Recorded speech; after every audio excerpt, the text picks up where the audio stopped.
வணக்கம் பிள்ளைகள். இன்னைக்கு நீங்க தெரியும் 2025 எக்ஸாம் போறாங்க பேப்பர் கிளாஸ்ல.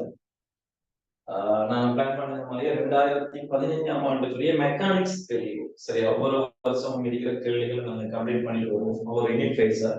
அதுல நான் முதலாம் செலக்ட் பண்ணிக்கிறது 2015ஆம் ஆண்டுக்குரிய. சரியா, 2015க்குரிய ஏழாவது பேப்பர்ல.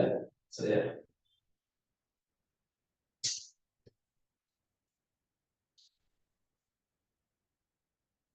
சரி, 2015 பாஸ் பேப்பர்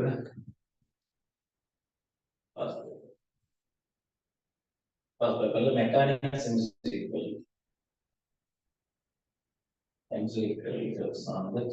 நம்ம ஃபாலோ பண்ண முடியும். அதெல்லாம் உங்களுக்கு ப்ராக்டிஸ் பண்ணது இல்லை. என்ன கேஸ்னா பேப்பர் கிளாஸ்ல ஜாயின் ஆகுறது, பேப்பர் கிளாஸ்ல இருக்கிறது பிரச்சனை இல்லை. பட் என்னன்னா, நீங்க ப்ராக்டிஸ் பண்ணிட்டு வந்தா தான் நாங்க கதைக்கிற விஷயங்கள்ல நம்மளுக்கு என்ன தெரியாதுன்றது நீங்க முடிச்சுக்கணும்.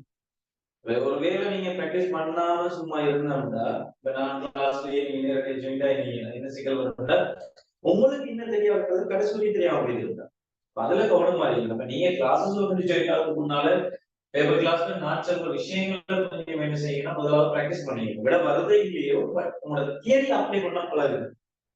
அதுல வார பிரச்சனைகளை நாம என்ன செய்யலாம், இங்கே பாத்துக்கலாம். சரி, ஓகே, நான் பாடத்துக்கு போறேன். பாருங்க, எங்களோட முதலாவது கேள்வி அதாவது பாருமான பட் இருந்தாலும் என்னால வந்து எலக்ட்ரான் வோல்ட்ங்கிற கதை நான் என்னன்னு சொல்லுவாங்க உங்களை கழிச்சுட்டு போறேன். சரி, கவனிங்க. அதுல முதலாவது கேள்வி, அதுல இருக்கிற முதலாவது கேள்வி, எலக்ட்ரான் வோல்ட் என்பது. சரி, இங்க பாருங்க, முதலாவது விஷயம் நம்பர் 1. சரியா, நம்மள்ட்ட கேட்காத எலக்ட்ரான் வோல்ட்னா என்னன்னு கேட்காங்க.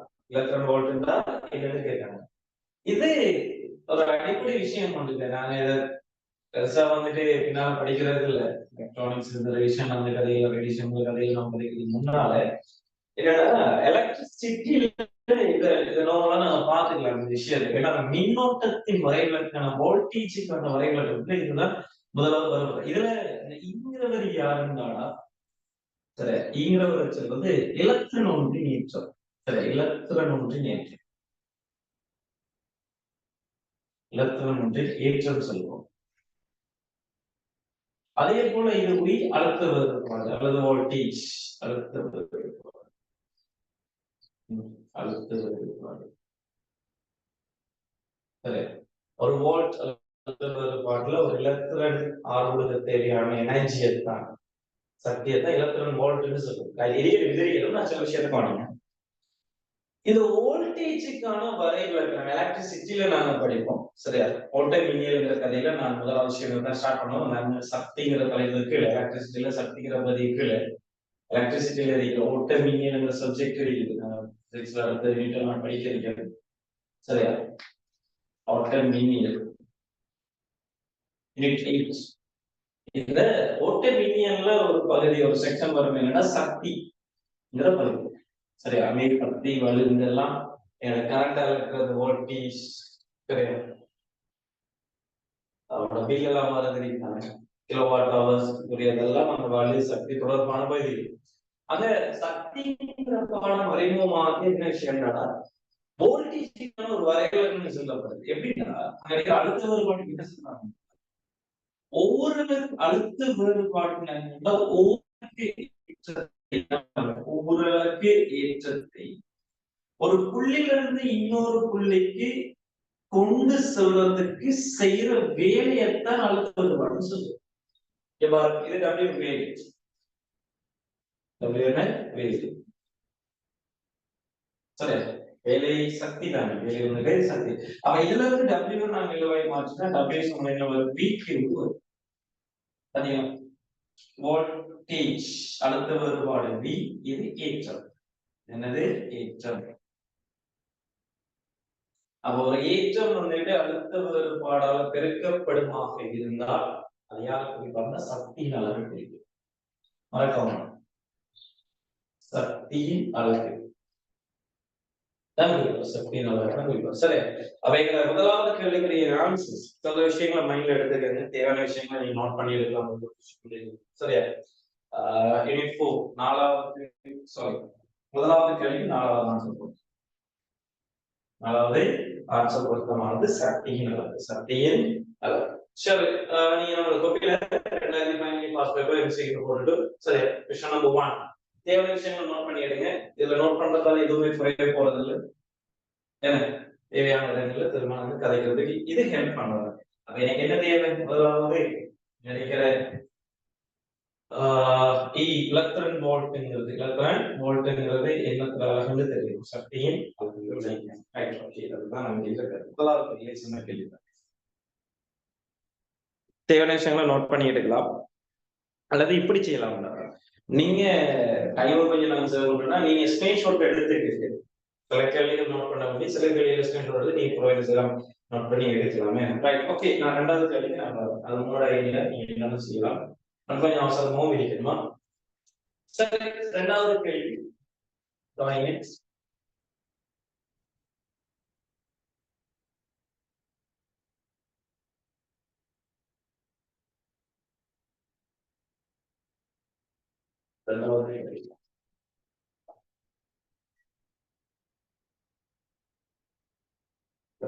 பாருங்க.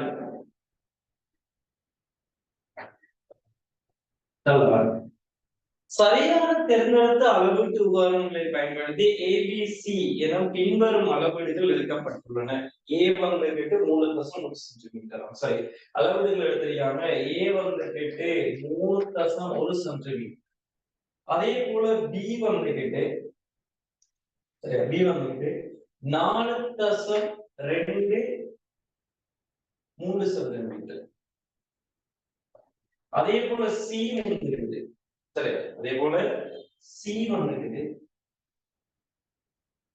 சரி, சி வந்துட்டு 0.354 சென்டிமீட்டர்.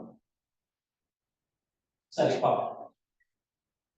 எனும் பின்வரும் அளவீடுகள் தரப்பட்டுள்ளது. ஏபிசி ஆகிய அளவீடுகளுக்கு பயன்படுத்தப்படும் உபகரணம் எங்களுக்கு தெரியும். இது பாருங்க, இந்த ஏட லீஸ்ட் கவுண்ட பாத்தீங்கன்னா எல்சிய பாத்தீங்கன்னா இவர எல்சி லீஸ்ட் கவுண்ட் வந்து 0.1 சென்டிமீட்டர். மில்லிமீட்டர்ல கதைக்கணும் 1 மில்லிமீட்டர் நல்ல மாற்றம் இருக்கு. அதே போல பீட லீஸ்ட் கவுண்ட பார்த்தா இதுல சொல்றாங்க 0.01 சென்டிமீட்டர் அல்லது 0.1 மில்லிமீட்டர். அதே போல இவர் ரிலீஸ் கவுண்ட்ல பார்த்தா எல்சி சமன் 0.001 சென்டிமீட்டர் அல்லது 0.01 மில்லிமீட்டர். சரி, வளமையான கதை தான். இதுல முக்கியமான விஷயம் வந்து இந்த எல்சின்னா என்னன்னு தெரியும். எல்சின்னா என்னன்னு தெரியும். ஒரு கருவியாக இருக்கக்கூடிய மிகச்சிறிய நிலத்தையும் கடந்து வேதியியலின் முதலாம் பிரிவு அதற்கு அடுத்ததாக உள்ள பிரதான பிரிவோட பொருந்த நகர்த்தப்பட வேண்டிய சொல். நான் அந்த யூனிட் படிக்கிறது தெளிவாக கதைச்சிருக்கேன். நான் உங்களுக்கு இந்த விஷயத்துக்கு கதைக்க தேவையில்லை, அதெல்லாம் நீங்க விளையாடுங்களா. அப்ப இதுல பாருங்க 1 மில்லிமீட்டர் ரிலீஸ் கொண்டு வர்றது மீட்டர் கோட். அதே போல 0.1 மில்லிமீட்டர் வாழ்க்கை வேதியியல் எடுக்குமானு வேதியியல் இருக்குமா.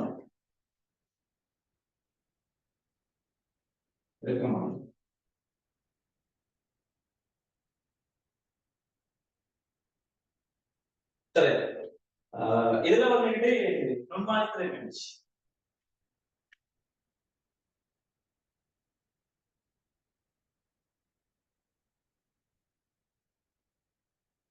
பிரம்மாணி இருந்துச்சு. சரி, அவ்வளவுதான் நினைக்கிற கதை.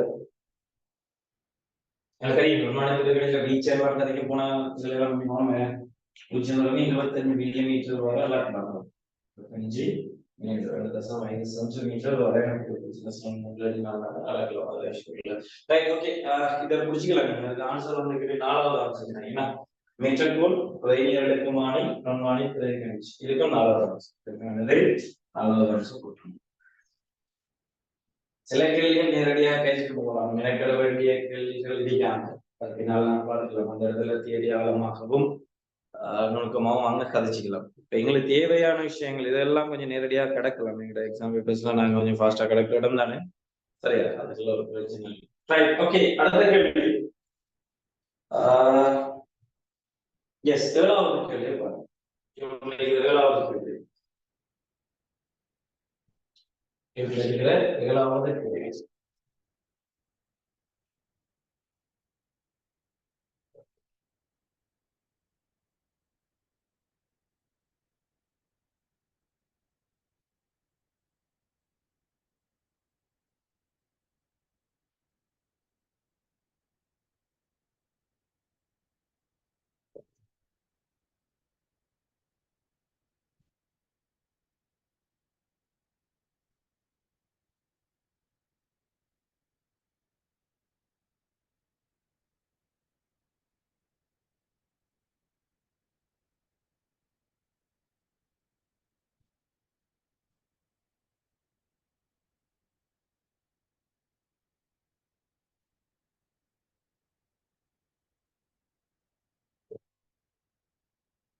ஏழாவது கேள்வியை பாருங்க.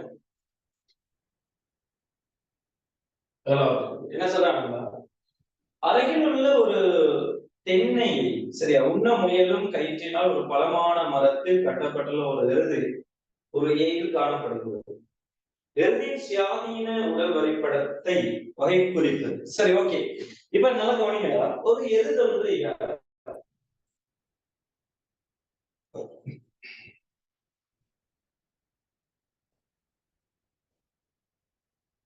சரி, சரி.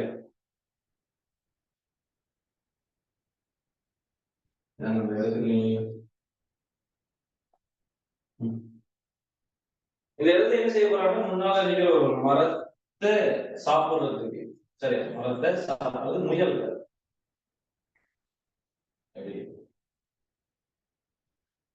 சாப்பிடுறது முயல்.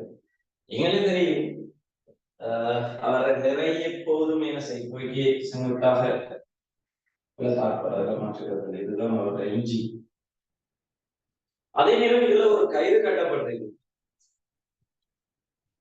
நிறைய விஷயங்கள் பார்த்திருக்கேன். சரியா? எதுக்கு செய்யணும், முன்னால இருக்கிற அந்த மரத்தை சாப்பிடுறதுக்கு இந்த கயிறு இழுத்துட்டு இது பண்றா கயிறால என்ன செய்யப்படுது, இவருக்கு ஒரு போஸ் வந்து அதை எதிர்க்கிறோமா இந்த திசையில் கொடுக்கும். அதே போல இந்த காலால இருக்கு தளத்திற்கு ஒரு உதவி கொடுக்கறதால அதுக்கு சமூக எதிர்ப்பான ஒரு தாக்கம் வந்தது அவரால் முன்னோக்கி, இந்த காலம் பின்னோக்கி தள்ளப்படுறதால என்ன செய்ய முன்னோக்கி தான் கொடுப்பாங்க. அதே போல இங்க இருக்கிற செவ்வன் மறுத்தாங்க அதை மாற்றுவது. சரி, இந்த திசையில கொடுக்கப்படும். சின்ன கேள்வி சும்மா சின்ன பார்த்து ஃபாலோ பண்ணீங்க. 4வது ஆன்சர் பொருத்தமான. சரியா? 4வது ஆன்சர் கிடைக்கிறது பொருத்தமான. ஏன்னு பாத்துங்க. சரியா? விடைகள் கொஞ்சம் கோணமா இருக்கும். சரியா? அடுத்து போட்டு விடையை பார்த்தீங்கன்னா சிக்கலாக. சரியா? 4வது ஆன்சர் பொருத்தமான. எஸ். சரி, அதுல பின்னோக்கி கைகால. சரி, ஓகே. அதுல இருக்கிறது சரி. அதுல இருக்கிறது சரி. அடுத்தது ஒரு எஸ் 8வது கேள்வி. எல்லாருக்கும் கேட்கல.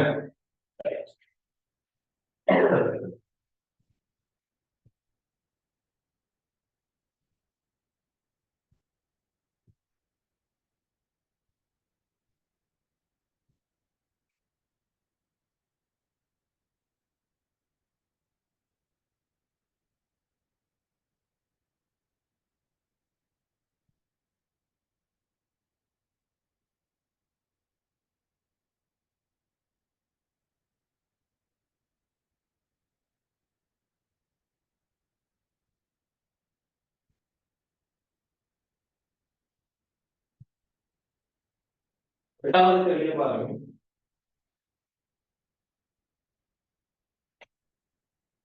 எட்டாவது கேள்வி.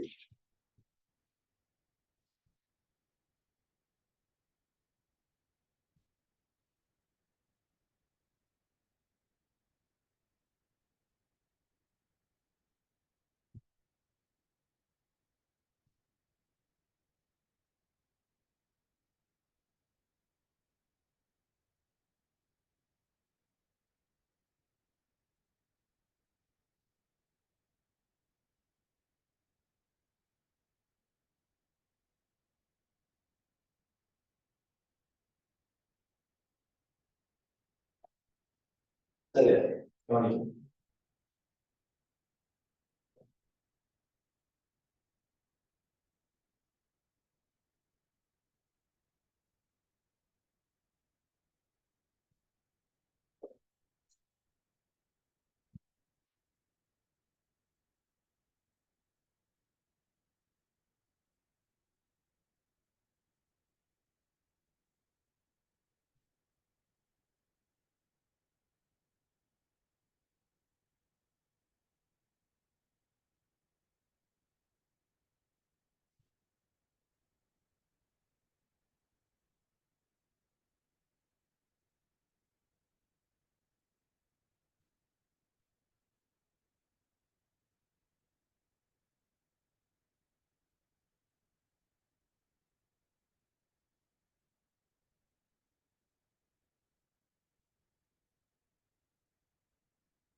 சரி இதான் நம்ம தந்திரிக்கிற அந்த ஸ்ட்ரக்சர் கேள்வி கொஞ்சம் நல்லா பார்த்துக்கணும். ஸ்ட்ரக்சரை பார்த்துக்கணும், என்ன சொல்றாங்க பார்ப்போம். சரி ஓகே சொல்றாங்க.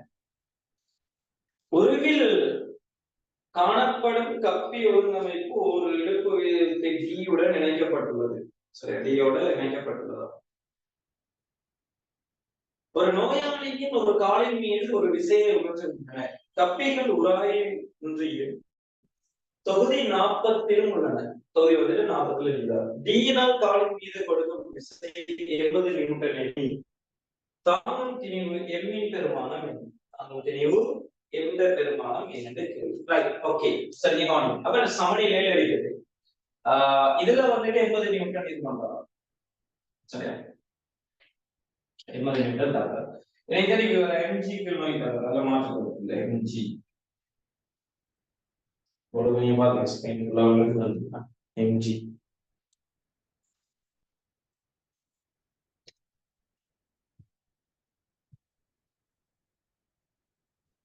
சரி ஓகே பாருங்க mg கிலோமீட்டர் தரேன். நிலையில இருக்கிற இழுவை இதுல கீ தர போகுது. அதை எதிர்க்கிற மாதிரி இதுல இதை எதிர்க்கிற மாதிரி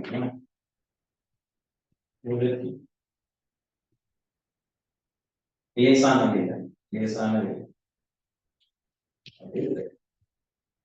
இப்ப நான் என்ன செய்யறேன், அந்த கப்பி இவருக்கு வேறொன்று ஏண்டா சரி கப்பி ஏயின் சமநிலையை கருதுதான். கப்பி ஏயின் சமநிலைக்கு எப்படி கருது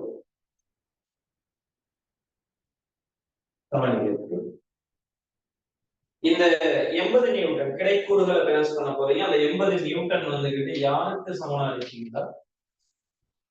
டி காஸ் 30 சக டி காஸ் 30 சமனாரி.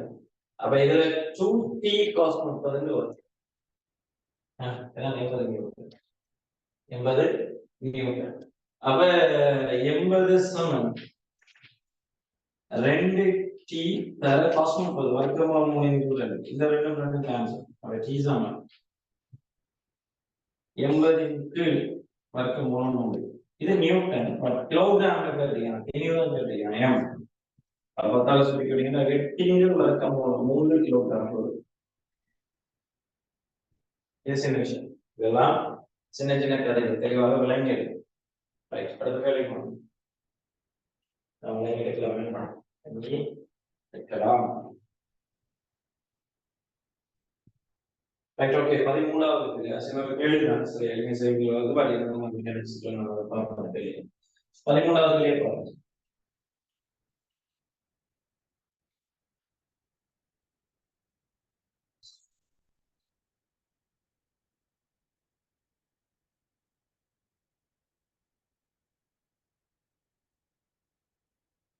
சரி இதை அழிக்கலாம்.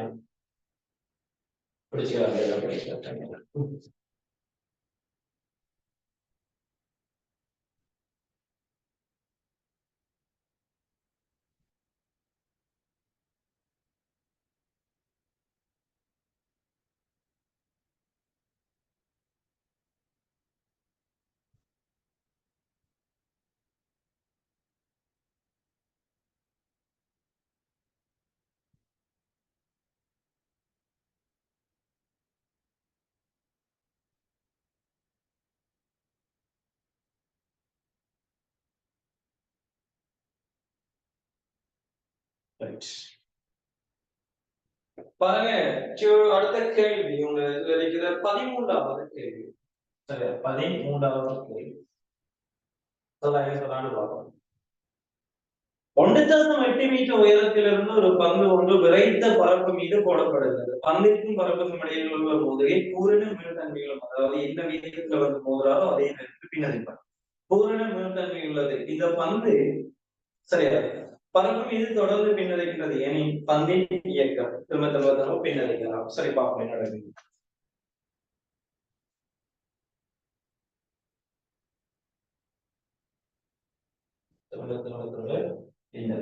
சரி, இப்ப பாருங்க, இப்ப ஒரு பந்து இருக்காது, ஒரு பந்து இருக்குது. இத வந்து என்ன செய்ய போறாங்கன்னா, ஒரு 1 புவி மட்டத்துல இருந்து U7 உள்ள சரி 1.8 மீட்டர் ஹைட்ல இருந்து போடுறாங்களாம்.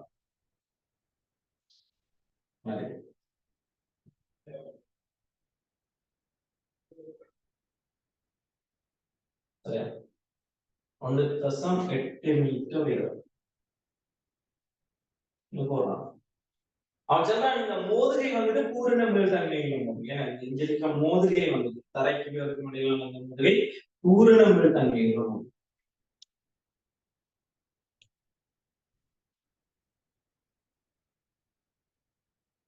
உள்ள மோதுகை.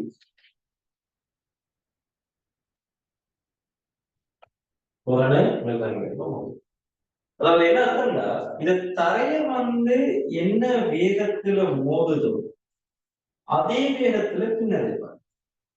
அதான் பூரண மீள்தன்மையில மோதுது. சரி, இப்ப பாருங்க, இந்த நாட்ல இருந்துதான் இந்த துணியை போடுறாங்க. நாட்ல இருந்துதான் இந்த துணியை போடுறாங்க. நான் என்ன செய்யறேன்னா, இந்த புள்ளியை ஏண்டும் இந்த புள்ளியை பீனும் எடுத்தார். சரியா, A to B கீழ்நோக்கிய திசையில is பண்ணும் S7 QT plus half A T square is பண்ணும். சரியா, half A T square is பண்ணினா S1 தெரியும் 1.8 ஆரம்பம் 0 கீழ்நோக்கிங்கிறதால பிளஸ்ல வரும் 1/2 தர A க்கு பதிலா 10 தர T square. சரி, அப்ப T square சமம் இதுல 5 வரும் 1+8 சுருக்கி விட்ட T square சமம் 0.3 3. எனவே T சமம் 0.6 செகண்ட். சரி, ஓட நல்லா கவனம். இன்னைக்கு இவரு இங்க இருந்து இந்த தரையை வந்து அடையிறது. சரி, தரையை வந்து அடையிறது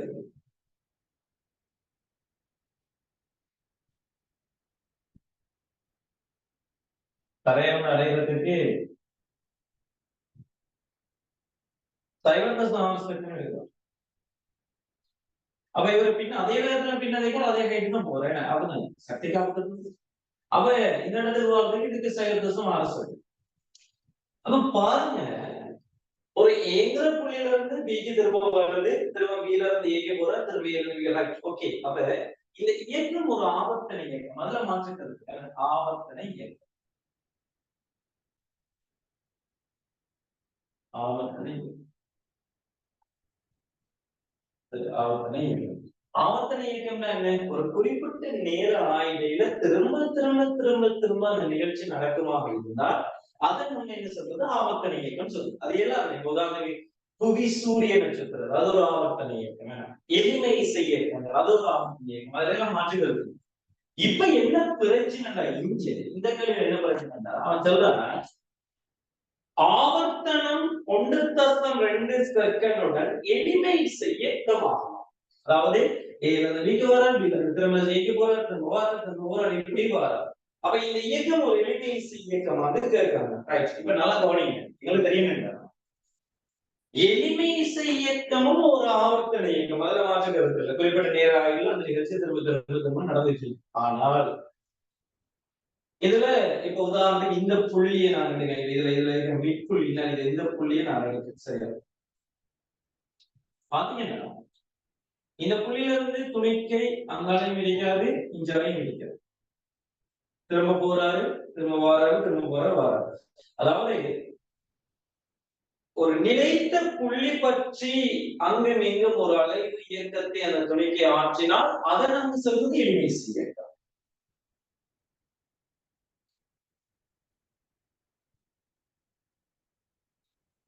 சரி, எளிமை செய்யும் அவர்கள் இயக்கம் தான், அதுவும் ஒரு குறிப்பிட்ட நேரடிகள். பட் ஒரு புள்ளி பற்றி அங்கும் இப்ப இந்த புள்ளி பற்றி இஞ்சாலை மிதிக்க பாருங்க, அங்கே போறாரு, இங்கே வர்றாரு, அங்கே போறாரு, இங்கே வர்றாரு, அங்கே போறாரு. அதுக்காக வேண்டி இது எளிமை இயக்கம் அல்ல, ஒரு ஆவர்த்தன இயக்கம் தான். ஒரு நிலைத்த புள்ளியை கருதினா நல்லா கவனிக்கா, எளிமை இசை இயக்கமாக இருந்தால் எப்போதும் அந்த முழு இயக்கத்தின் போது பாருங்க, இதை நான் நிலைத்த புள்ளியா, நிலைத்த புள்ளியை நோக்கித்தான் விசை கொடுப்பட. அதை மாற்றுகிறது. துணிக்கை எளிமை இசை இயக்க மாற்றமாக இருந்தால் அந்த நிலைத்த புள்ளியை நோக்கித்தான் என்ன எப்போதும் விசை தொழிற்படணும். எப்போதும் வந்து விசை தொழில். இங்க அப்படியா இல்லை, இங்க என்ஜி மட்டும்தான் தாக்கும். கீழே வரை மேலுக்கு மேலே என்னது என்ஜிங்கிற ஒரு கோர்ஸோட கீழ் நோக்கி தான் தொழிற்படணும். இதே ஒரு எளிமை இசை இயக்கம் இல்லை, எளிமை இசை இயக்கம் இல்லை.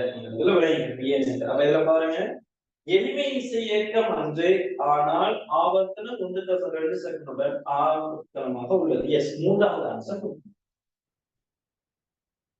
ஏனென்று இந்த கேள்விகளை ஏனென்று புரிஞ்சுக்கணும். கொஞ்சம் கவனமா இருக்கணும். சில கேள்விகள் நுணுக்கமாக பார்க்கணும், ஆழமாக தெரிஞ்சிருக்கணும் என்ன சொல்றானுங்கிற கதைகள். கதை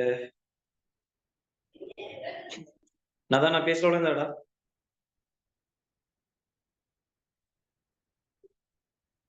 மித்தா அந்த கேள்வி விளங்கிட்டா?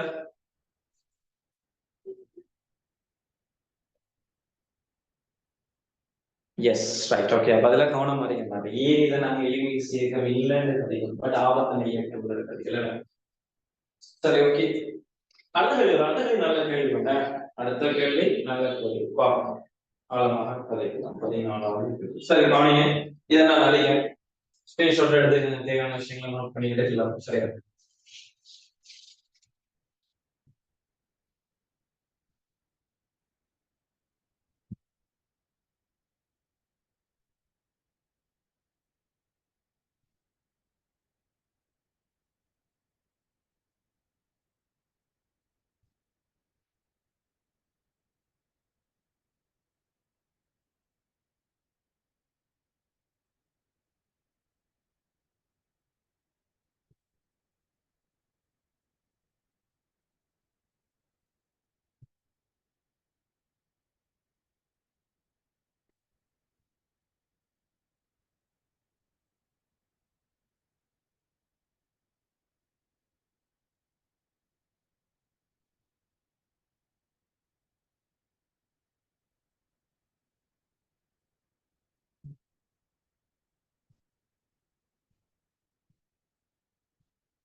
சரி, கவனம்.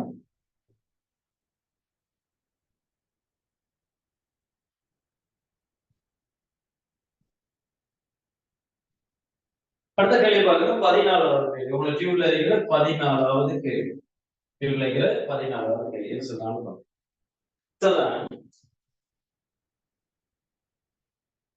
ஒரு உராய்வின்றிய மேசை மீது ஒரு பென்சில் உருவில் காணப்படுகின்றவாறு அதன் கூறில் நிலைக்குத்தாக தாங்கப்படுகின்றது. அதை நேர் எக்ஸ் திசையை நோக்கி சுயாதீனமாக உலவிடப்படும் போது பென்சில் புவியீர்ப்பு மையத்தின் பாதை மிகச்சிறந்த விதத்தில் வகைப்படுத்தும். சரி, இங்க கவனிங்க. ஒரு பென்சில் இருக்கிறார்.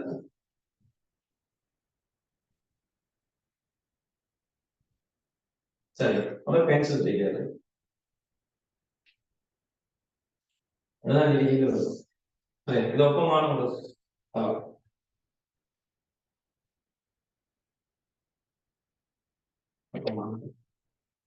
இதுல ஈர்மை மைய புள்ளி நிறைய இதுதான் காட்டுறாரு. ஜி ஜி இப்ப என்ன செய்ய போறோம்னா, இந்த பென்சில் வந்துட்டு சுயாதீனமாக நேர்த்திசை வழியா நல்ல சுழல விழப்போம். விழப்போறா. சரி, ஓகே, இந்த மாதிரி அந்த விழ விடுவோம். அந்த பென்சிலை விழ விடுவோம். நீங்க கவனிங்க.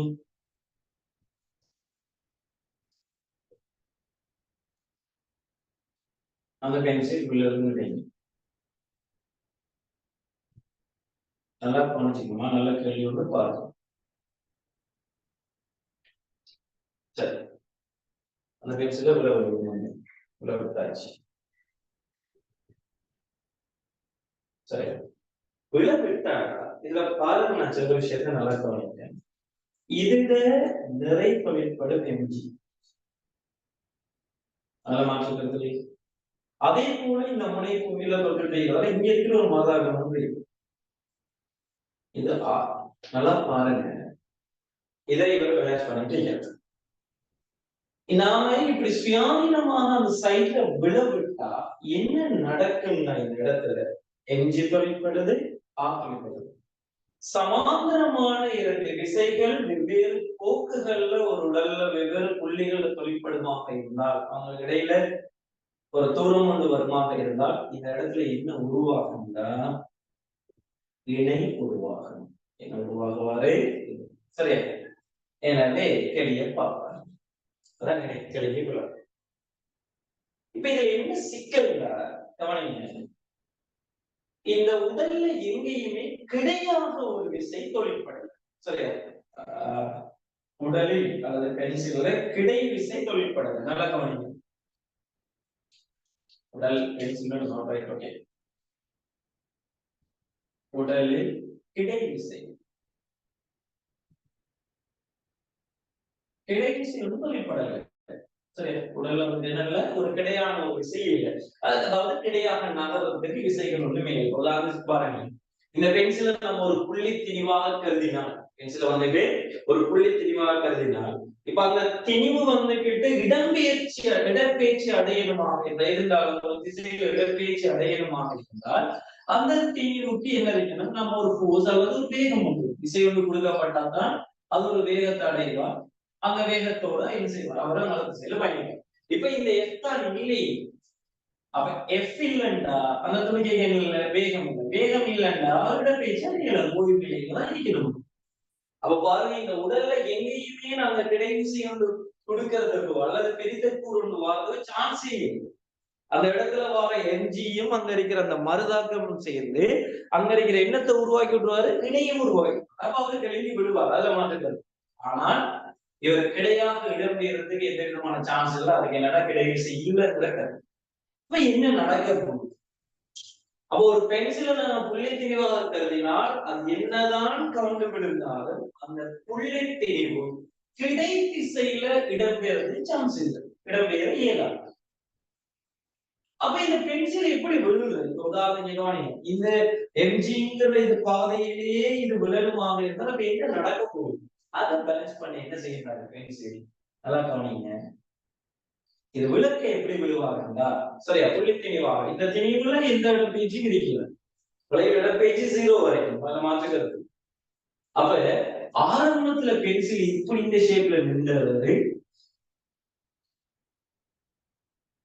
சரியா? இங்க பாருங்க. அப்ப இவர் என்னதான் விழுந்தாலும் அங்க இருக்கிற ஈர்வை மையத்தானத்தின நகர்வு பாதை இந்த திசையிலே இருக்கணும். ஏன்? அந்த துணிக்கை, அதாவது பென்சில் ஒரு புள்ளி திணிவை கருதினா அந்த புள்ளி திணிவுக்கு எந்த விதமான கிடை செய்யும் ஈர்ப்பு விசை மட்டும். அதாவது அந்த பாதையிலையும் விலகி இந்த சோக்கை நான் போட்டேன் எந்த விதமான பேசினா நிலையத்துக்கு புவிக்கு செங்குத்தான் அதுல மாற்றுகிறது. அப்ப இதுல என்ன நடக்கும்னா இந்த பென்சில் வெல்ற டைம்ல இந்த கூறு முனை என்ன செய்வாருன்னா இங்கால சறுக்கி சறுக்கி சறுக்கி சறுக்கி அதை பேலன்ஸ் பண்ணுவோம். இவர் இப்ப இவர ஈரோய் மையத்தான ஜீனா வெளியே இன்னா இருக்கு அதுதான் அந்த ஜி இன்னா இருக்குது அவரோட கூறு முனை. சரி, அப்ப இவரை சரிய சரிய சரிய பென்சில் இந்தியாவில இடமே சரிஞ்சு சரிஞ்சு சரிஞ்சு அந்த ஜீட தானம் எப்போதும் என்ன செய்யும் இதே பாதையில இருக்கு. அதைத்தான் டார்கெட் பண்றாங்க. ஐந்தாவது அம்சம் பொருத்தமான விட இலங்கானத்தை விட அதுல மெக்கானிசம் ஏன் எப்படி வந்தாருன்றதுல விளங்கி என்னதா அந்த கேள்வி விளங்கிட்டாடா ஏன் அந்த பாதை வந்துகிட்டு செங்குத்தாக புவிக்கு செங்குத்தா அரிக்கணுங்கிறது. அதான் நான் பேசுறவங்களா எஸ் அதுக்கெல்லாம் கொஞ்சம் பிடிச்சிங்க அந்த கேள்விகளை என்ன மாதிரிக்கு வராதுங்கிற விஷயத்த பிடிச்சிங்க. அப்ப இதுக்கு அஞ்சாவது ஆன்சர் பொருத்தம் ஐந்தாவது ஆன்சர் பொருத்தமானது ஏனென்று விளங்கி.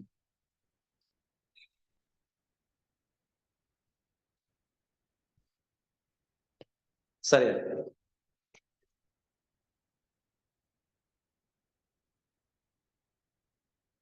சரி அடுத்த கேள்விக்கு வாங்க. அவ்வளவுதான் நிறைய விஷயங்கள் தேவையான விஷயங்களை எடுத்துக்கலாமா.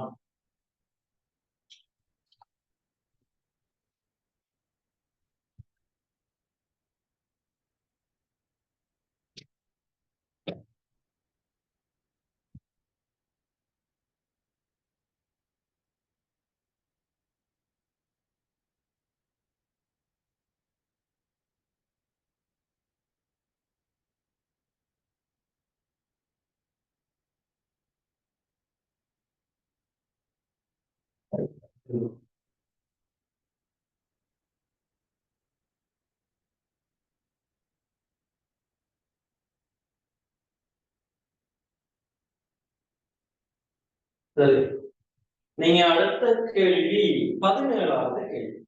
சரி, டியூப்லைட்ல 17வது கேள்வி பார்த்து 17வது கேள்வி.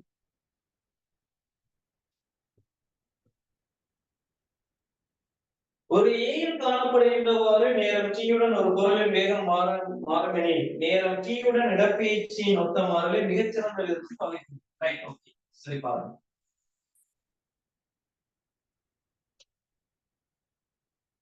பேட்டிகளா தந்திருக்காங்க.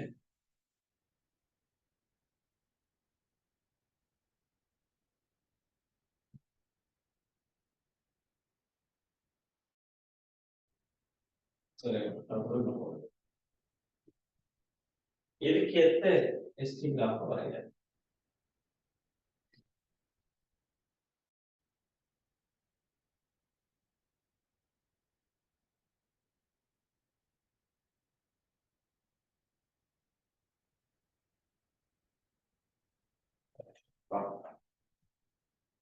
சரி,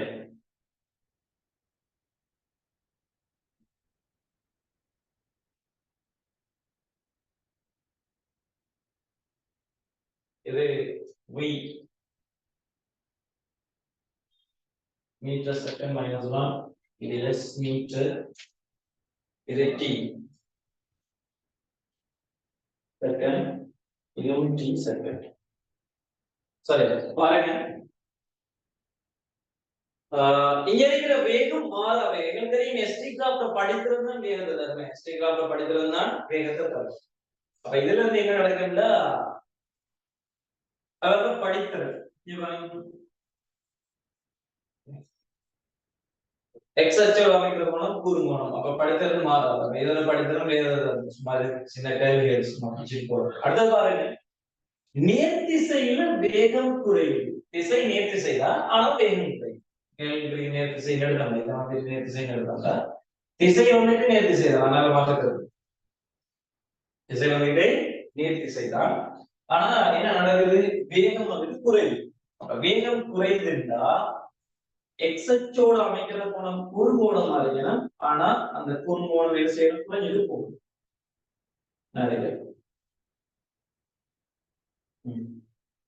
சரியா பாருங்க, எக்ஸ் அச்சோட அமைக்கிற கோணம் குறுங்கோணம் தான், அந்த குறுங்கோணம் குறைஞ்சிட்டு போயிட்டு எதிர் திசையில வேகம் அதிகரிக்கும். எஸ், மத்த திசையில இங்க பாருங்க, எதிர் திசையில வேகம் அதிகரிச்சு இப்ப மறைப்படித்திறன் அவ்வளவு. அப்ப இது வந்து நேர்படுத்தி, இந்த துன்பப்படுத்தும் நேர்படுத்துறேன், இதெல்லாம் நேர்படுத்தும்.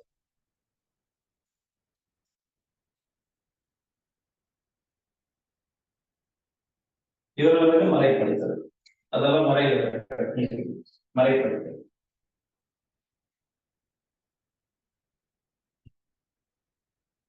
சரி, இது வந்துட்டு நேர் படித்தல், இது வந்துட்டு நேர் படித்தல். ஆனா எம்ங்கிறது நேர் தான், அதில் மாற்று கருத்து இல்ல.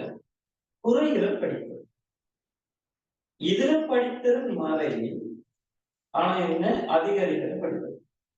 அதெல்லாம் போன்று மாறுது, அந்த விஷயங்களை புரிஞ்சுக்கலாம். எல்லாம் பெரிய கதை இல்லடா, இதுதான் நம்மளோட ஃபைனல் கேள்வி.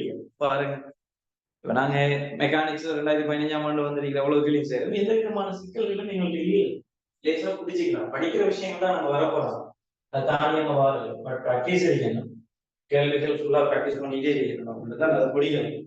சரியா? அதுல இருக்கிற கேள்வி பாருங்க, 17வது கேள்வி சரி, 17வது கேள்வி சரி.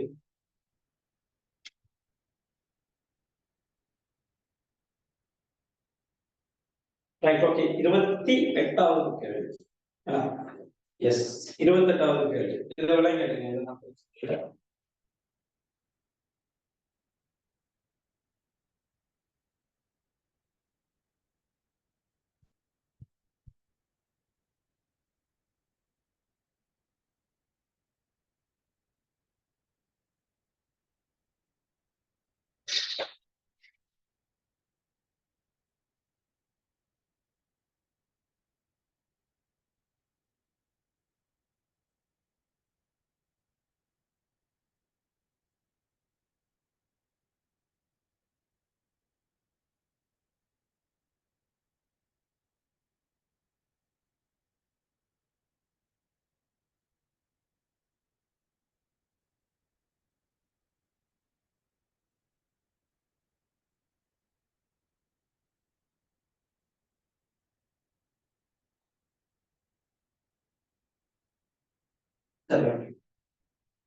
28வது கேள்வி பாருங்க.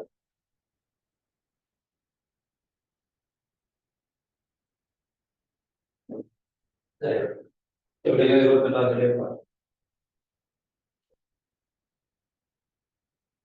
நல்ல கேள்வி வேணா, நான் மிஸ் பண்ணிட்டேன் அந்த கேள்வி.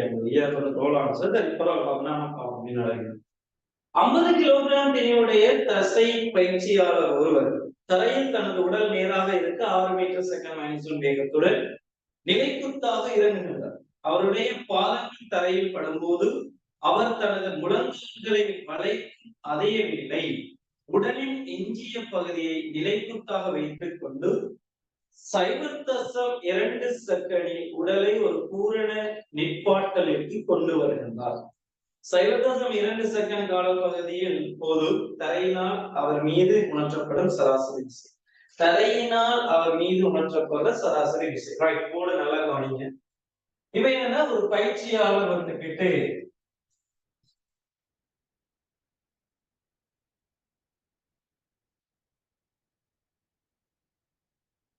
தரைக்கு மேல இப்படி கும்மி பாஞ்சிட்டு வந்து இறங்குறாங்க. சரி, தரையில வந்து இறங்குற அந்த டைம்ல இவரோட வேகம் வந்துகிட்டு 6 மீட்டர் செகண்ட் ஆயிடுச்சு. இவர் என்ன செய்யறாருன்னா, இந்த தரையை எப்படி வந்து இறங்குறாருன்னா, நிலைக்குத்தாக எந்த விதமான மாற்றம் கொண்டு வராது, அந்த உடல் நிலைக்குத்தாகவே இருக்க, அந்த உடல் நிலைக்குத்தாகவே இருக்க முழங்காலை என்ன செய்யறாருன்னா மடிக்க. சரியா? முழங்காலை தூங்கி இருக்கிற மாதிரி அப்படியே வந்து கொள்கிறார். அப்படியே ஓய்வுக்கு வர்றாரு, அப்படியே ஓய்வுக்கு வர்றாரு. சரியா? தரையை வந்து அடைகிறதுல 4 மீட்டர் செகண்ட் ஆயிடுச்சு. கேள்வி நல்லா பாருங்க. 50 கிலோகிராம் திணிவுடைய பயிற்சியாளர் ஒருவர் தரையில் தனது உடல் நேராக இருக்க 6 மீட்டர் செகண்ட் நிலைக்குத்தாக இறங்குகின்றார். அவருடைய பாதங்கள் தரையில் படும்போது அவர் தனது முழங்கால்களை வளைக்கும் அதே வேளையில் உடலின் எஞ்சிய பகுதியை நிலைக்குத்தாக வைத்துக் கொண்டு 0.2 செகண்டில் உடலை பூரண நிற்பாட்டுக்கு ரைட். ஓகே, அப்ப போய் தரையில இது பண்றோம்னா வேகம் என்னது 0 ஆகும்.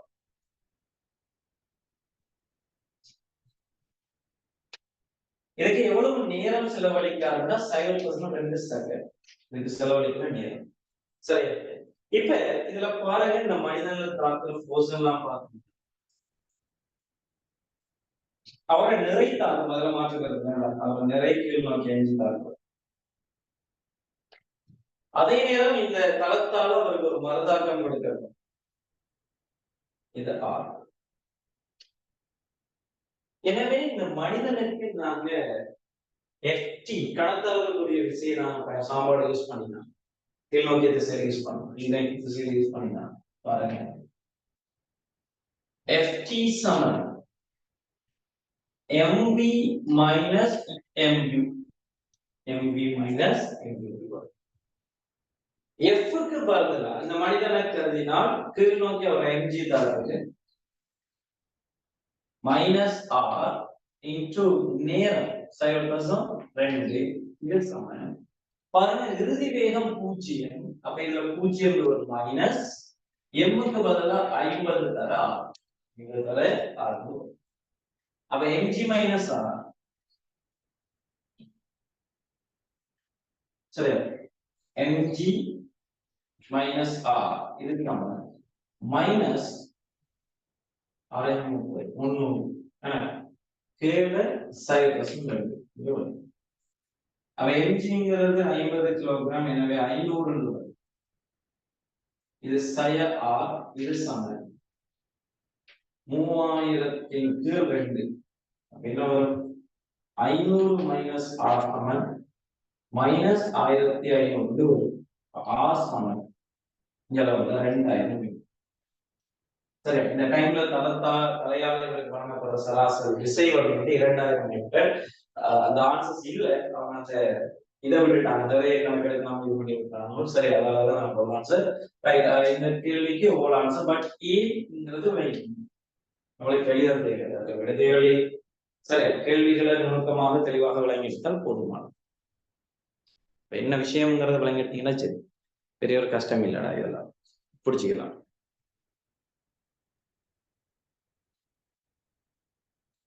விளையாடுங்க.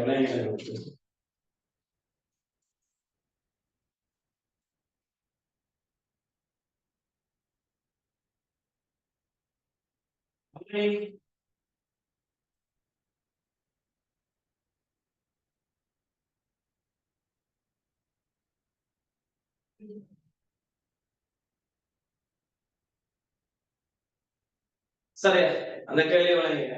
எசான கேள்வி தான்டா, இன்னொரு விஷயம் விளங்குங்க. என்னதான் விளங்கிட்டோம், அந்த கேள்வி விளங்கிட்டடா.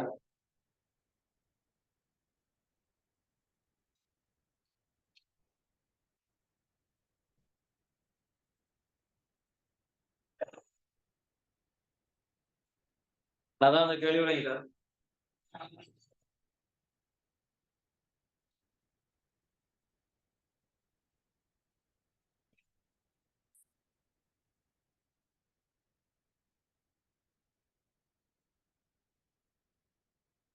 அதான பேசுவானுங்கதா. மித்தா அந்த கேள்வி விளங்கிட்டாடா.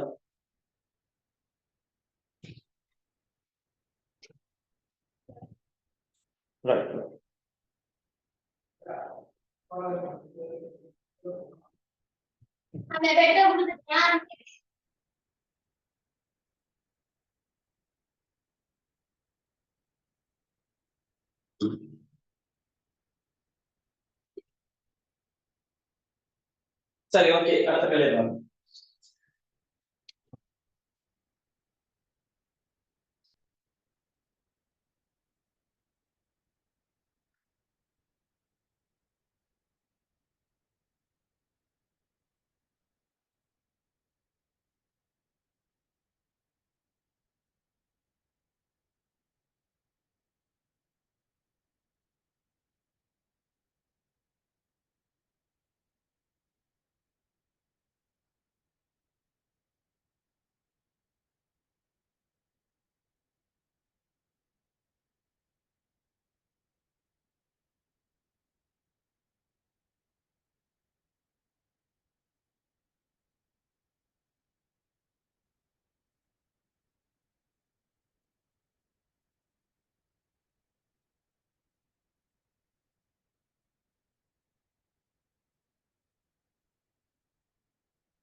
சரியா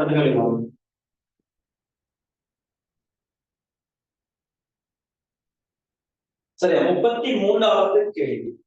கேள்வி 33வது பாருங்க. 33வது பாருங்க என்ன சொல்றாங்க.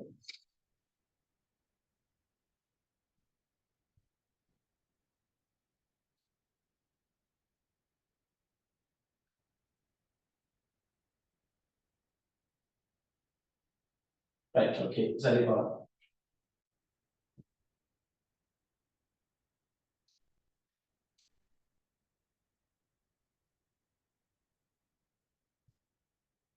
சரியா பாருங்க. உலகில் உள்ள பிசுக்கென்றிய நெருக்கம் சரியா நெருக்கரம் பாய்மத்தின் ஒரு அருவிக்கோட்டு இயக்கத்தை ஒத்த ஒரு பாய்ச்சற் குழாய் காணப்படுகின்றது. அத்தகைய ஒரு குழாயில் பாய்ம பாய்ச்சல் தொடர்பாக பின்வரும் கூற்றுகள் எது உண்மையானது? சரி நல்ல கேள்விதான். ஏன்னா உண்மையானது வந்தாலும் மிச்சம் இருக்கிற 4 ஆன்சர்ஸும் சரியான 4 ஆன்சர்ஸும் சரி. முதலாவது ஆன்சர்ஸ் பார்ப்போம் என்ன சொல்ல போறான்னு பார்ப்போம். எல்லாத்தையும் பார்ப்போம். சொல்லாங்க குழி தீயில் புகும் எல்லா துணிக்கைகளும் குழாயின் ஒரே பாதை வழியே எஸ். இப்ப என்னடா அருவிக்கூட்டு பாய்ச்சல்ல இருக்கின்ற சின்னத்தால அருவிக்கூடுகள் என்ன செய்யாதுன்னா ஒன்றை ஒன்று வெட்டாது. அருவிக்கூடுகள் என்ன செய்யாது ஒன்றை ஒன்று வெட்டாது. அப்ப இந்த இடத்துல இருக்கிற ஒரு துணிக்கை முழு இயக்கத்தின் போதும் இந்த பாதையில மட்டும்தான் பயணிக்கும். இந்த பாதையில மட்டும்தான் என்ன செய்வாரு பயணிப்பார். அது சரி, அதுல மாற்று கருத்து. இரண்டாவது குழாயில் ஒரு தரப்பட்ட புள்ளியில் உள்ள பாய்ச்சல் வேகம் நேரத்துடன் மாறலாம். சரியா குழாயில் ஒரு தரப்பட்டுள்ள புள்ளியில் உள்ள பாய்ச்சல் வேகம் நேரத்துடன் மாறலாம். நேரத்தோட மாறலாம்ங்கிற கதை சரியா அவன் சொன்ன நேரத்தோட மாறலாம். இப்ப இந்த புள்ளியில இருக்கிற வேகம் பார்த்தாடா ஒரு குறித்த புள்ளியில சரி இதுல இருக்கிற வேகம் v1 எடுத்தா அதுல மாற்று கருத்து இல்லை. எப்பயுமே அது v1 தான் இருக்கு. உதாரணத்துக்கு அந்த இடத்துல தொடர்ச்சி சமன்பாடு நம்ம யூஸ் பண்ணா a1 into v1 சமன் a2 into v2 சரியா. குறுக்குவட்ட பரப்பளவு கூடினால் வேகம் குறையும், அதுல மாற்று கருத்து இல்லை. குறுக்குவட்ட பரப்பளவு குறைந்தால் வேகம் கூடுவார், அதுலயும் பிரச்சனை இல்லை. ஆனா அவன் என்ன சொன்னான், ஒரு குறித்த புள்ளியில் இருக்கிற வேகம் நேரத்துடன் மாறுபடும் இல்ல, அது மாற்றுக்கிறது சரி. அது மாறும் என்ன செய்யாது நேரத்துல மாறும். எப்பயுமே அதே வேகம் பட் அந்த அருவிக்கூட்டின் வழியே துணிக்கை வேகம் மாறாது சொன்னால் அது வேகம் மாறும். ஏன் பலனோட சேர்த்து திசையும் மாறுறது சான்ஸ் இருக்காது. இந்த தொடர்லி திசையிலான திசையிலாம் வசனங்களை தெளிவாக விளையுங்க. அவன் சொல்றான் என்னடா ஒரு குறித்த ஒரு புள்ளி தெளிவாக வாசி பாருங்க. குழாயின் ஒரு தரப்பட்ட புள்ளியில் உள்ள பாய்ச்சல் வேகம் நேரத்துடன் மாறலாம் இல்ல நேரத்தோட மாறலாம். அந்த புள்ளியில எப்பயுமே அதான் வேகம், அந்த புள்ளி இயக்க விதிக்கும் வரை அதில மாற்றம் இருக்குது. மூணாவது பாவம் என்ன சொல்றாங்க சரி சொல்றாங்க. ஒரு தரப்பட்ட அருவிக்கோடு வழியே செல்லும் துணிக்கைகள் பாய்ச்சல் குழாயில் உள்ள வெவ்வேறு புள்ளிகளில் வெவ்வேறு வேகங்களை கொண்டிருக்குமா சரியா. ஒரு தரப்பட்டுள்ள அருவிக்கோட்டு வழியே செல்லும் துணிக்கைகள் பாய்ச்சல் குழாயில் உள்ள வெவ்வேறு புள்ளிகளில் வெவ்வேறு. இப்ப இத அருவிக்கோடு எடுத்தா இப்ப இந்த புள்ளி தானே சரி. நான் இதை சும்மா கியூட் எடுத்தா இன்ஜினியரிங்கிற குறுக்கோட்டு பரப்பளவு வேறு, இன்ஜினியரிங்கிற குறுக்கோட்டு பரப்பளவு வேறு. எனவே வேறுங்கிற பருமன் மாறு. அதை திசை பாத்தீங்கன்னா இன்ஜினியரிங்கிறது தொடர்பு திசை, இவருக்கு இஞ்சு இவருக்கு இந்த திசை. அப்ப அது சரி. ஒரு அருவிக்கோட்டின் மீது இருக்கிற புள்ளிகள்ல வேகங்கள் ஒரு புள்ளியில மாறுபடலாம்ங்கிற கதை சரி. ஒரு அருவிக்கோட்டில் எந்த ஒரு புள்ளியில் வரையறுக்கப்பட்ட தொடரி அப்புள்ளியில் உள்ள பாய்ச்சல் வேகத்தின் திசையை தருகின்றது. S okay. அங்க இருக்கிற தொடரின் திசை தான் அந்த வேகத்தின் திசை. அஞ்சாவது பாய்ச்சல் குழாயில் உள்ள பாய்மத்தின் தெளிவு எப்போதும் மாறலையா. எஸ் என்ன கேஸ்னா நாங்க இந்த ஏரிங்கிற இந்த சமன்பாடுலாம் இங்க இருக்கிற கனவளவு பாய்ச்சல் வீதம் மாறிலி என்று எடுத்துதான் நாம என்ன செஞ்சிருக்கோம், மாறிலிங்கிற ஒரு கதை சரி. அப்ப ஒவ்வொரு நேரத்துக்கு பிறகு நாம பார்த்தாலும் இதுக்குள்ள அடைக்கப்பட்ட நீர் குளிக்கின்ற திணிவும் என்ன செய்ய போகுது மாறப்போகுது. அப்ப அதுவும் பொருத்தமானதான் சரிபார்க்கிறது. இந்த கேள்வியை பொறுத்தவரையில இரண்டாவது அம்சம் பொருத்தமானது. இரண்டாவது அம்சம் பொருத்தமானது ஏனென்று வழங்கி தவறானதான் கேள்வி.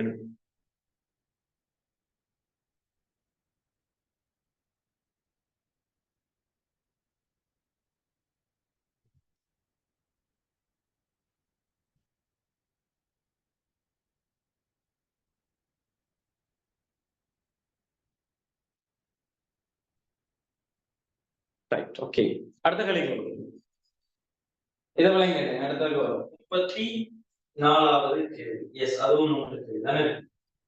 நாளை கேள்வி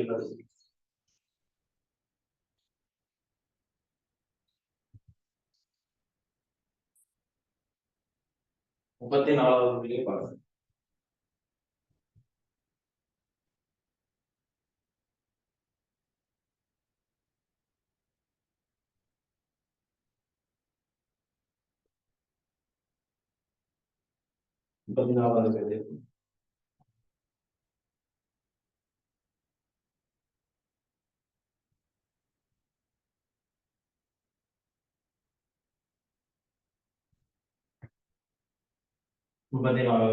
சரியா சொல்றாங்க.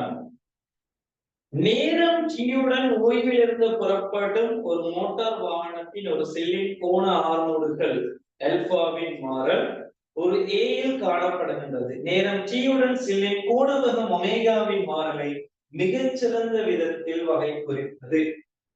மிகச்சிறந்த விதத்தில் வகை குறிப்பது. சரி, ஓகே. அல்பானது தந்திரிக்கலாம். அல்பானது தந்திரிக்கலாம். சரி, பார்க்கலாம்.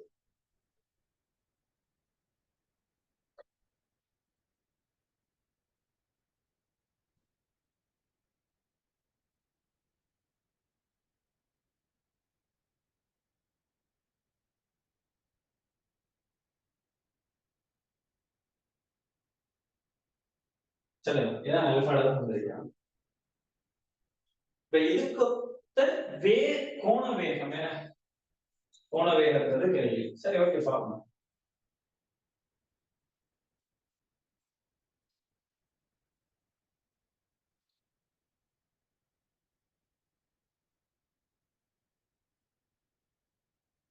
சரி, கோண வேகம் நேரத்துக்கான டாபிக்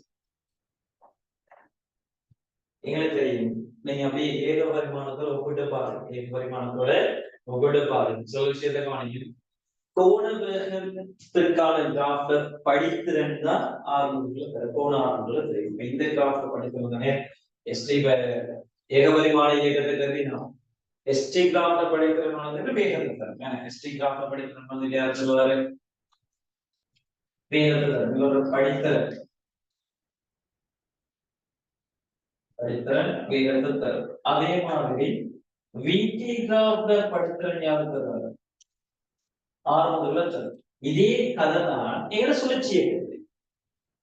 சரி, எங்களை சுழற்சி இயக்கத்தை பொறுத்த வரையில சீச்சா எதிர் நேர வரையும் இவர படித்தல் யாரும் தருவாருன்னா கோணம் ஒமேகாவை தருவார். அதே போல ஒமேகா சி எதிர் வரையும் இவர் யார தருவாருன்னா கோண ஆற்றல் தருவார். அதே கதை தான். அதோட ஒப்பிட்டு அதோட ஒப்பிட்டு பாருங்க. அப்ப இதுல பாருங்க, கோண ஆர்வங்கள் நேர் திசையில மாறா பெருகும்.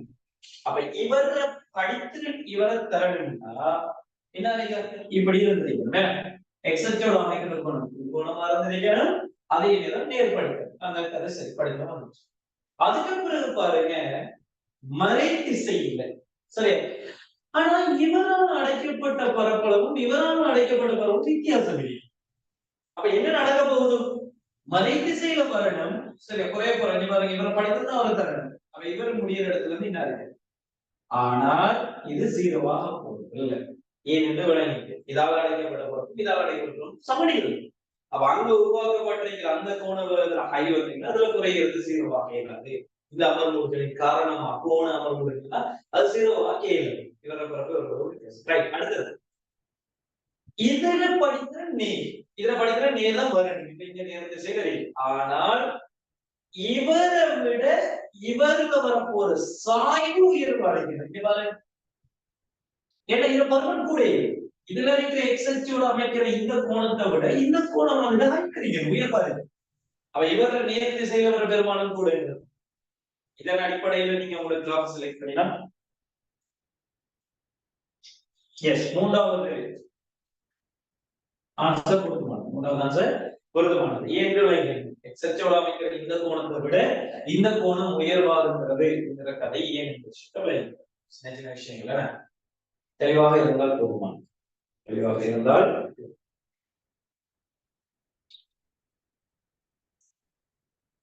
படிச்சுக்கலாம். எல்லாம் பெரிய ஒரு கஷ்டம் முடியுது.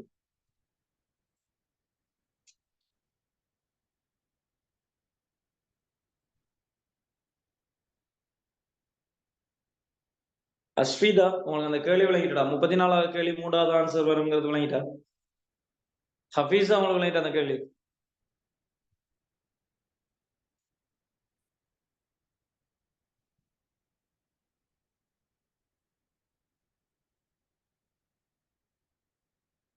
அஸ்விதா எங்க மத்தாப்புல எங்க எல்லாரும் எலெக்ஷன் ஓட் போட போய் தானோ? தெரியல சார். Right, okay.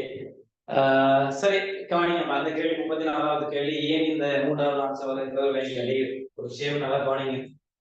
வந்து முடிஞ்சிருக்கிற கேள்விகளுக்கு விடை எடுக்கிறது அல்லது அந்த விடையை மட்டும் டார்கெட் பண்ணி செய்யறதுல எந்த விதமான பேசவும் இல்லை. தேவையான விஷயங்களை மைண்ட்ல எடுத்துக்கங்க. இதுல தேவை கவனிங்க. நம்மட நோக்கம், அதாவது நாங்க எங்கட தியரி கிளாஸ்ல நாங்க படிக்கிற விஷயம் சரியா, அதே போல எங்க பேப்பர் கிளாஸ்ல நாங்க படிக்கிற விஷயம் எல்லாத்துக்கும் ஒரே ஒரு டார்கெட் தான். இந்த ஃபைனல் எக்ஸாம்ல நம்ம செய்ய போற அந்த 50 எம்சி கேள்வி, அந்த 4 ஸ்ட்ரக்சர் கேள்வி, 4 எஸ்ஏ கேள்வி, இவங்களுக்காக வேண்டித்தான் நாங்க இந்த வேலையெல்லாம் பார்த்துட்டு இருக்கோம். நோக்கம் எப்பயுமே தெளிவாக இருக்கு. இந்த 11 கேள்விக்குரிய விளக்கத்தை எடுத்துக்கிட்டு அந்த கேள்வியை மட்டும் போக்கஸ் பண்ணிட்டு கேள்வி செய்யறதுலயோ அல்லது தியரியை படிக்கிறதுலயோ எந்த விதமான பேசணும் இல்லை. எங்களுடைய இந்த தியரி கிளாஸஸ், எங்க பேப்பர் கிளாஸஸ் நோக்கம் இந்த ஃபைனல் எக்ஸாம்ல நான் செய்ய போற அந்த 50 கேள்வி எம்சிஐ கேள்வி, அதே போல அந்த 4 ஸ்ட்ரக்சர் 4 எஸ்ஏ இவங்களுக்காக நாங்க எல்லாம் படிச்சுட்டு அதுல கவனமா இருக்கு. அப்ப ஒரு கேள்வியில இருக்கக்கூடிய தியரி, அந்த கேள்வியில இருக்கிற நுணுக்கங்கள், அந்த கேள்வியில இருக்கிற ஐடியா ஏன் அது பிழையாகுது வரைக்கும் என்ன செஞ்சிருக்கணும்? ஒவ்வொரு கேள்வியும் ஆழமாக கதைக்கப்படணும், தெளிவான விளக்கங்கள் எடுக்கப்படணும். ஒவ்வொரு அணுவும் ஒவ்வொரு கேள்வியை பொறுத்தவரை விட அந்த கேள்வியில ஒவ்வொரு அணுவும் முக்கியம். என் அடுத்தடுத்த கேள்விகள் அந்த பிரச்சனைகள் வந்து பில்ட் ஆகலாம், அல்லது அங்க கதைக்கப்படாத அந்த கேள்வியில கதைக்கப்படாத ஒரு விஷயத்துல இருந்து என்ன செய்யலாம், அடுத்த கேள்விகள் பில்ட் ஆகலாம். அதை நோக்கிதான் எங்க பயணங்கள் வைக்கிறீங்க தவிர வெறுமனே சும்மா ஒரு கேள்வியை செஞ்சுட்டு விடையெடுத்துட்டு போனோம்லாம் இடிக்கப்படாது.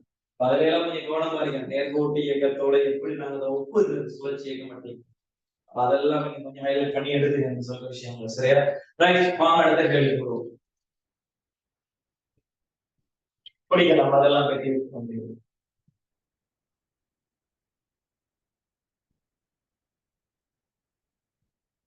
சரி,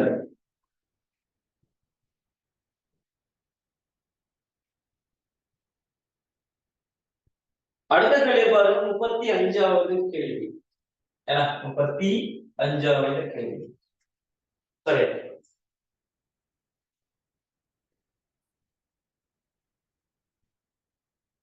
சரி, அடுத்த கேள்வி பார்க்கணும்.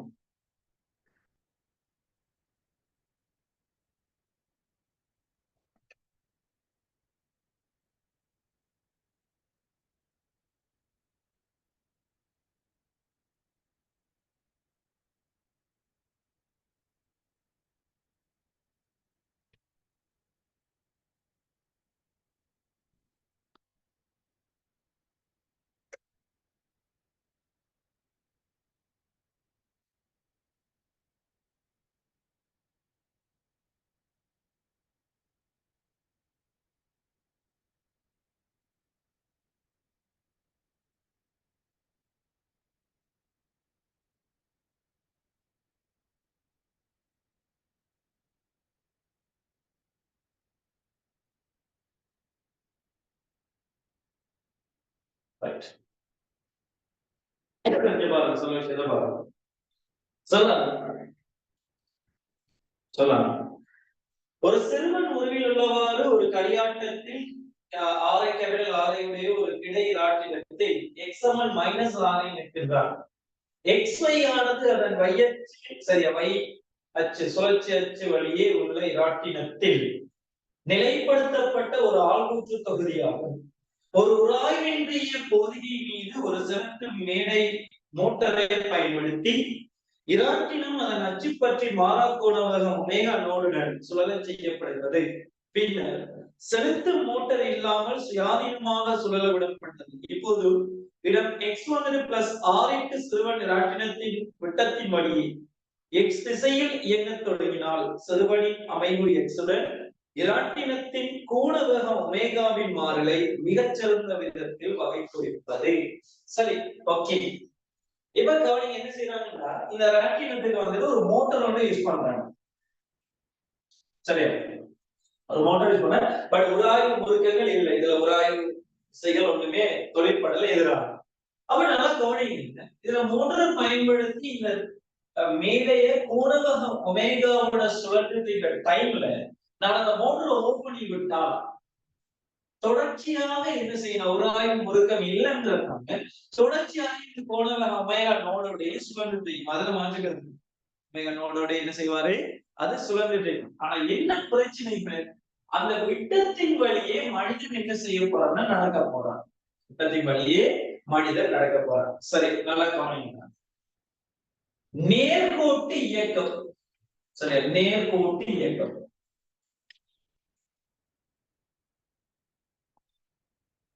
நேர்கோட்டு இயக்கம். இந்த நேர்கோட்டு இயக்கத்துல திணிவுங்கிற ஒரு ஆள் என்ன செய்யறாரோ அந்த திணிவான நேர்கோட்டு இயக்கத்துல என்ன எல்லாம் செய்யணுமோ அதே வேலையை என்ன செய்ய போறாங்கன்னா சுழற்சி இயக்கத்துல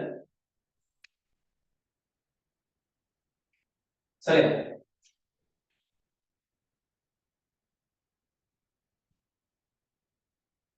சுழற்சி இயக்கத்துல யாரும் செய்ய போறாங்கன்னா சடத்துவ திருப்பம் செய்ய போறாங்க.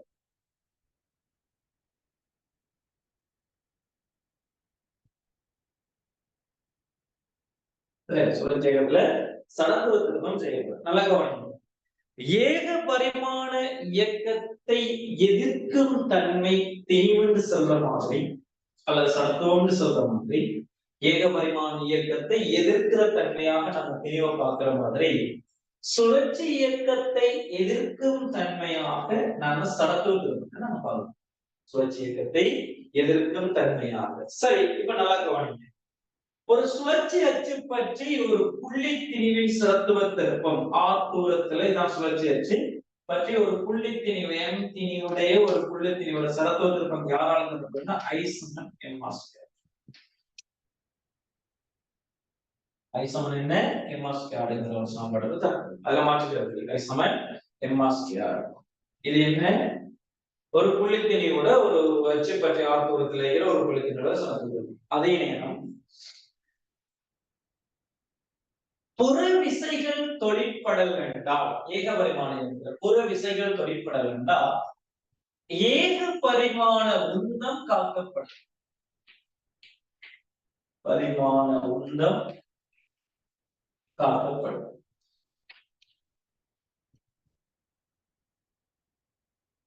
ஏக பரிமாண உந்தம் காக்கப்படும்.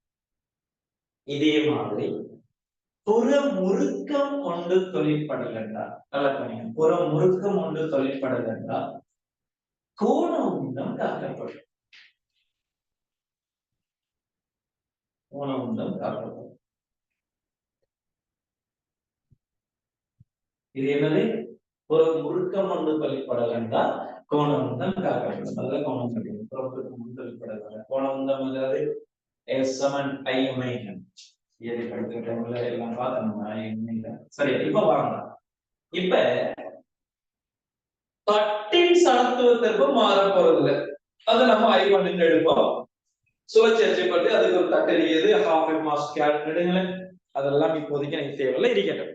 அதுல தட்டின் சடத்துவ திருப்பம் இந்த சுழற்சி அச்சைப்பட்டு என்ன செய்யப்படுறது, அதெல்லாம் மாற போறது. இப்ப மனிதன் இந்த மனிதனை நான் என்ன செய்யறேன்னா இந்த இயக்கத்துல புள்ளித்திணிவாக கருதுவோம்.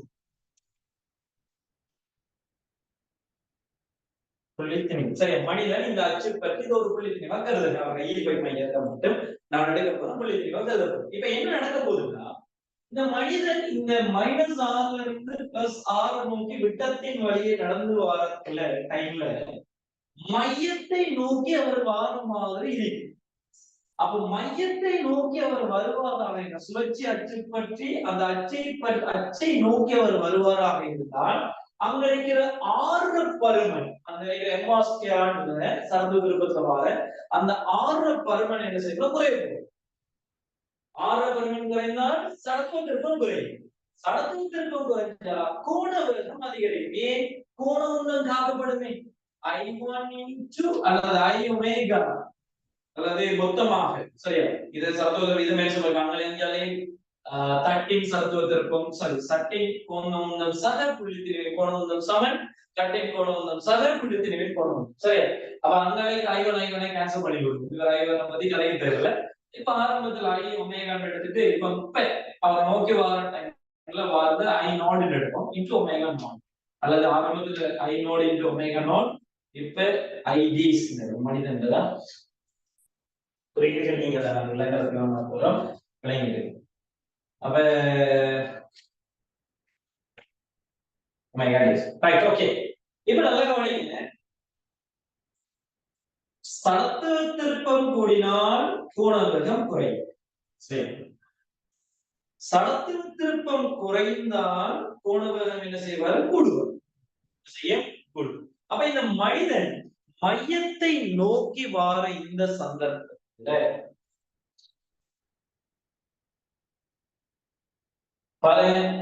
நோக்கி வர இந்த சந்தர்ப்பத்துல ஆரம்பத்துல இந்த இடத்துல இருக்க கோணம் ஒமேகா நாட்டோட சுமந்துட்டீங்க.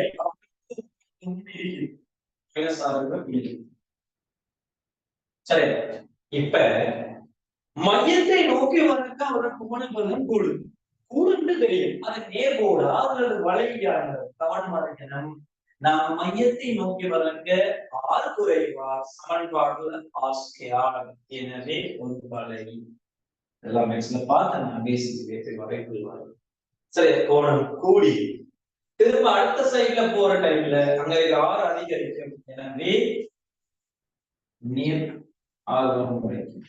சரி, நீர் ஆர்வம் குறைக்கும் அந்த கோணம். சரி, இதுதான் பொருத்தமான ஒரு கிராஃபான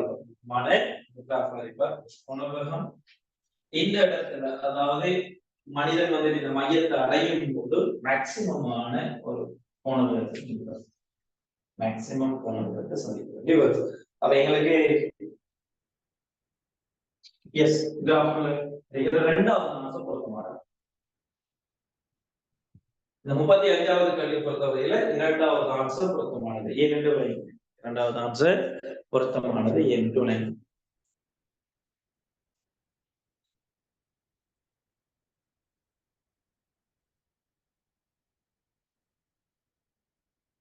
சின்ன சின்ன விஷயங்கள் இதெல்லாம் கஷ்டம் இல்லை, தெளிவாக விளங்கி எடுத்தா போதுமான.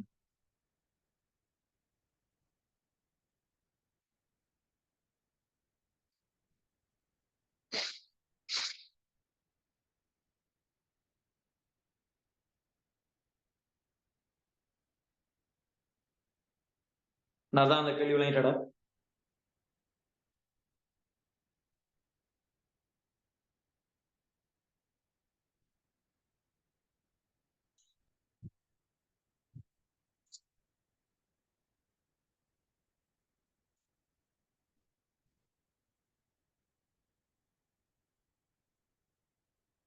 ஹஃபீஸா இந்த கேள்வி விளங்கிட்டாமா? ஏன் ரெண்டாவது ஆன்சர் பொருத்தம் விளங்கிட்டா?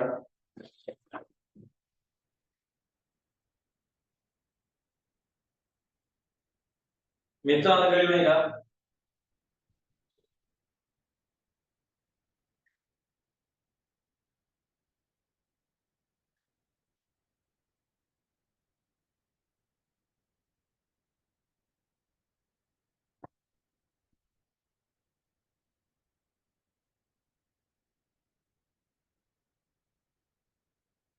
ரைட் ஓகே, பாருங்க அங்க இருக்கிற கேள்விகள் எல்லாம் சொல்லிருக்கோமே.